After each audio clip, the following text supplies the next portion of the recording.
بسم اللہ الرحمن الرحیم۔ السلام علیکم ورحمۃ اللہ وبرکاتہ۔ حضرت موسیٰ علیہ السلام سے ایک نوجوان نے جانوروں کی زبان سیکھنے کی خواہش کی تاکہ وحشی واہلی جانوروں کی آوازوں سے خدا کی معرفت حاصل کرے، کیونکہ بنی آدم کی ساری زبانیں تو کھانے پینے اور مکر و فریب ہی کے کام میں لگی رہتی ہیں۔ ممکن ہے جانور اپنی شکم پوری کی اور کچھ تدبیر کرتے ہوں۔ حضرت موسیٰ علیہ السلام نے کہا کہ اس حوث سے باز آ، کیونکہ اس میں طرح طرح کے خطرے ہیں۔ بجائے کتاب و گفتار کے معرفت خدا سے طلب کر۔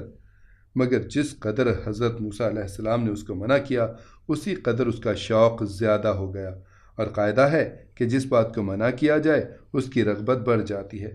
اس نے عرض کی کہ یا حضرت، جب سے آپ کا نور چمکا ہے ہر چیز کی استعداد کھل گئی ہے۔ مجھے اس مقصد سے محروم کرنا آپ کی مہر و محبت سے دور ہے۔ آپ خدا کے قابل قدر جلیل القدر نبی ہیں۔ اگر مجھے اس تحصیل سے روک دیں گے تو میں مایوس ہو جاؤں گا۔ حضرت موسیٰ علیہ السلام نے بارگاہ الہی میں عرض کی، اے خدائے بے نیاز، معلوم ہوتا ہے کہ اس عقل مند آدمی کو شیطان مردود نے کھلونا بنا لیا ہے۔ اگر اسے میں سکھا دوں تو اس کے ساتھ برائی ہوتی ہے، اور اگر نہ سکھاؤں تو اس کے دل کو صدمہ پہنچتا ہے۔ خدا کا حکم ہوا کہ اے موسیٰ، تم اسے سکھاؤ، کیونکہ ہم نے اپنے کرم سے کبھی کسی کی دعا رد نہیں کی ہے۔ حضرت موسیٰ علیہ السلام نے جا کر بہت نرمی سے اسے سمجھایا کہ تیری مراد تو اب خود بخود حاصل ہو جائے گی، لیکن بہتر ہے کہ تو خدا سے ڈرے اور اس خیال سے باز آئے، کیونکہ شیطان نے پٹی تجھے پڑھائی ہے۔ مفت کا درد سر مول نہ لے، کیونکہ یہ تحصیل تجھ کو ہزار آفتوں میں پھنسا دے گی۔ اس نے عرض کی کہ بہت اچھا، سارے جانوروں کی بولی نہ صحیح، کتے کی بولی جو میرے دروازے پر رہتا ہے اور مرغ کی بولی جو گھر میں پلا ہے میں جان لوں تو یہی کافی ہے۔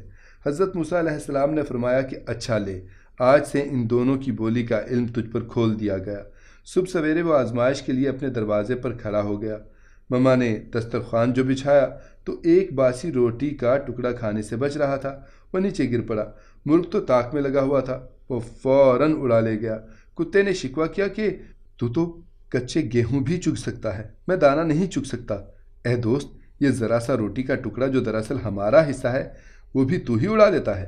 مرغ نے یہ سن کر کہا کہ ذرا صبر کر اور اس کا افسوس نہ کر، خدا تجھ کو اس سے زیادہ اچھا بدلہ دے گا۔ کل ہمارے مالک کا گھوڑا مر جائے گا، پھر خوب پیٹ بھر کر کھائیو۔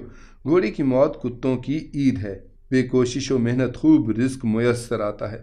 یہ سنتے ہی مالک نے گھوڑا لے جا کر بیچ ڈالا، اور دوسرے دن جو دسترخوان بچھا تو مرغ پھر روٹی کا ٹکڑا لے گیا، اور کتے نے پھر شکایت کی کہ اے باتونی مرغ، تو کیسا جھوٹا ہے۔ ارے ظالم، تو نے کہا تھا کہ گھوڑا مر جائے گا، گھوڑا کہاں مرا؟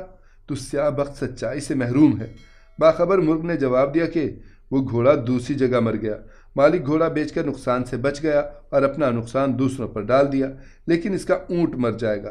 یہ سن کر فوراً مالک نے اونٹ کو بھی بیچ ڈالا اور مرنے کے غم اور نقصان سے نجات پائی۔ تیسرے دن کتے نے مرغ سے کہا، اے جھوٹوں کے بادشاہ، کب تک جھوٹ بولے جائے گا؟ ارے نااہل، تو بالکل ہی فریبی دلال ہے۔ مرغ نے کہا، اس نے جلدی کر کے اونٹ کو بیچ دیا، لیکن کل اس کا غلام مرے گا اور اس کے اقربا حاضری کی روٹیاں فقیروں کو دیں گے اور کتوں کو بھی خوب ملیں گی۔ یہ سنتے ہی مالک نے غلام کو بھی بیچ دیا اور نقصان سے بچ کر بہت خوش ہوا۔ وہ خوشی سے پھولا نہ سماتا تھا اور شکر پر شکر کرتا تھا کہ میں تابڑ توڑ 3 حادثوں سے بچ گیا ہوں۔ جب سے مجھے مرغ اور کتے کی بولیاں آ گئی ہیں، تب سے میں نے فرشتہ قضا کی آنکھیں پٹم کر دی ہیں۔ چوتھے دن اس بیاس کتے نے کہا، اے بڑبولے، فضول گو مرغ، وہ تیری پیش گوئیاں کیا ہوئیں؟ یہ تیرا مکر و فریب کب تک چلے گا؟ تیرے ٹاپے سے تیرا جھوٹ باہر نکلا کرتا ہے۔ اس نے کہا، توبہ توبہ، میں اور میری قوم اور ذلیل جھوٹ بولے؟ بھلا یہ کب ہو سکتا ہے؟ ہماری قوم مؤذن کی طرح راست گفتار ہے۔ اصل یہ ہے کہ وہ غلام خریدار کے پاس جا کر مر گیا اور خریدار کا نقصان ہوا۔ مالک نے خریدار کا مال تو برباد کرایا، لیکن خوب سمجھ لے کہ اب خود مالک کی جان پر آ بنی۔ ایک نقصان سینکڑوں نقصانوں کو دفع کر دیتا ہے۔ جسم و مال کا نقصان جان کا صدقہ ہو جاتا ہے۔ بادشاہوں کی عدالت میں تو مال کا جرمانہ ادا کر کے اپنی جان بچا لیتا ہے، مگر قضائے الہی کے بھید سے ناواقف ہے کہ اپنے مال کو بچاتا ہے، حالانکہ اگر وہی مال تجھ پر سے صدقہ ہو جائے تو وہی نقصان تیرا فائدہ بن جائے۔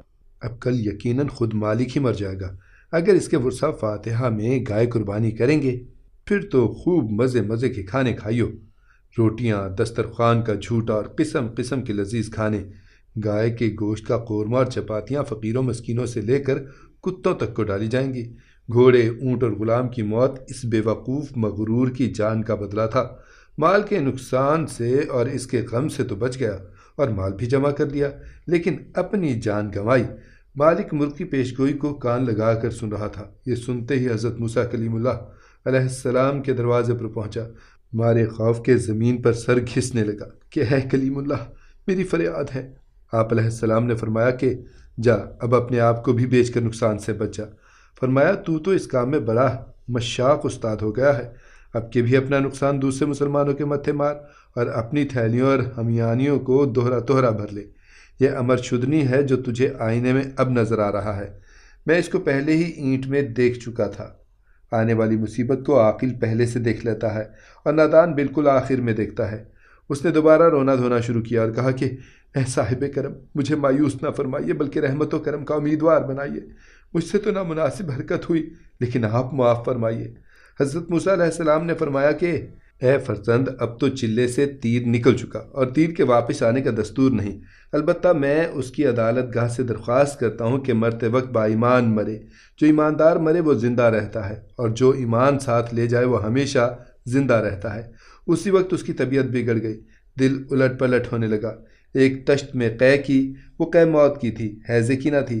4 آدمی اٹھا کر گھر لے گئے۔ اس پر تشنج طاری تھا۔ موسیٰ علیہ السلام نے اس صبح کو مناجات میں عرض کی کہ اے خدا، اسے ایمان سے بے نصیب نہ فرما، تو اپنی بادشاہی کے صدقے میں اس پر بخشش فرما۔ یہ گستاخی و زیادتی اس نے بھولے سے کی تھی، ہرچند میں نے اس سے کہا تھا کہ یہ علم تیرے لائق نہیں ہے، لیکن وہ میری نصیحت کو ٹالنے کی بات سمجھا۔ خدائے بزرگ نے اس شخص پر رحم کیا اور حضرت موسیٰ علیہ السلام کی دعا قبول فرمائی۔ تو پیارے دوستو، اللہ تعالیٰ کے ہر کام میں کوئی نہ کوئی حکمت ہوتی ہے، اور ہم کو کسی بھی حکمت کا انکار نہیں کرنا چاہیے۔ ہر حال میں اللہ کے آگے سر تسلیم خم کرنا چاہیے تاکہ اللہ تعالیٰ ہم پر اپنا خاص فضل اور کرم فرمائے۔